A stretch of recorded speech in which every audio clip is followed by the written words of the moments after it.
ദുരന്തത്തിന് മൂകസാക്ഷിയായി വിറങ്ങലിച്ചു നിൽക്കുകയാണ് മുണ്ടക്കൈ ജുമാ മസ്ജിദ്. വെള്ളിയാഴ്ചയിലെ ജുമാ നമസ്കാരത്തിന് ഇന്നലെ അവിടെ നിന്ന് ബാങ്കുയർന്നില്ല. പരസ്പരം ആശ്ലേഷിക്കാനും വിശേഷങ്ങൾ പറയാനും സൗഹൃദങ്ങൾ പുതുക്കാനും ആരുമുണ്ടായില്ല. എവിടെയും ശ്മശാനമൂകതയും പെയ്തൊഴിഞ്ഞ ദുരന്തത്തിൻ്റെ നിർവികാരതയും മാത്രം. ഇന്നലെ ജുമാ നമസ്കാരത്തിന് മുണ്ടക്കൈ പള്ളിയിൽ എത്തേണ്ടിയിരുന്ന പലരെയും കുത്തിയൊലിച്ച ഉരുൾ എടുത്തിരുന്നു. ഒപ്പം നാട്ടുകാരുടെ എല്ലാമായിരുന്ന മസ്ജിദിലെ പ്രിയപ്പെട്ട ഖത്തീബ് ഷിഹാബുദ്ദീൻ ഫൈസിയെയും. നോവ് തുന്നിയ തീരാവേദനയിലെ കണ്ണീരായിരുന്നു മുണ്ടക്കൈ ഗ്രാമത്തിന് ഷിഹാബുദ്ദീൻ ഫൈസിയുടെ വിയോഗവും.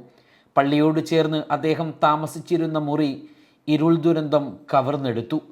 പെരിന്തൽമണ്ണയിൽ നിന്നെത്തിയ SKSSF വിക്കായ സംഘമാണ് പള്ളിയിൽ ചെളിയിൽ പുതഞ്ഞ നിലയിൽ ഷിഹാബുദ്ദീൻ ഫൈസിയുടെ മൃതദേഹം ദുരന്തം നടന്ന് 2 ദിവസത്തിനു ശേഷം കണ്ടെത്തിയത്. മണ്ണച്ചേരി സ്വദേശിയായ ഷിഹാബുദ്ദീൻ ഫൈസി 2018 മുതൽ മേൽമുറി പള്ളിയിലെ ഖത്തീബായിരുന്നു. 2 വർഷം മുൻപാണ് മുണ്ടക്കൈ പള്ളിയിൽ എത്തിയത്. ഫൈസിയുടെ അമ്മാവനും അനിയൻ അനസും അപകടം നടന്ന രാത്രിയിലും അദ്ദേഹവുമായി ഫോണിൽ സംസാരിച്ചിരുന്നു. പുഴയിലെ വെള്ളം കലങ്ങിയിട്ടുണ്ടെന്നും മറ്റു പ്രശ്നങ്ങളില്ലെന്നുമായിരുന്നു അദ്ദേഹത്തിൻ്റെ മറുപടി.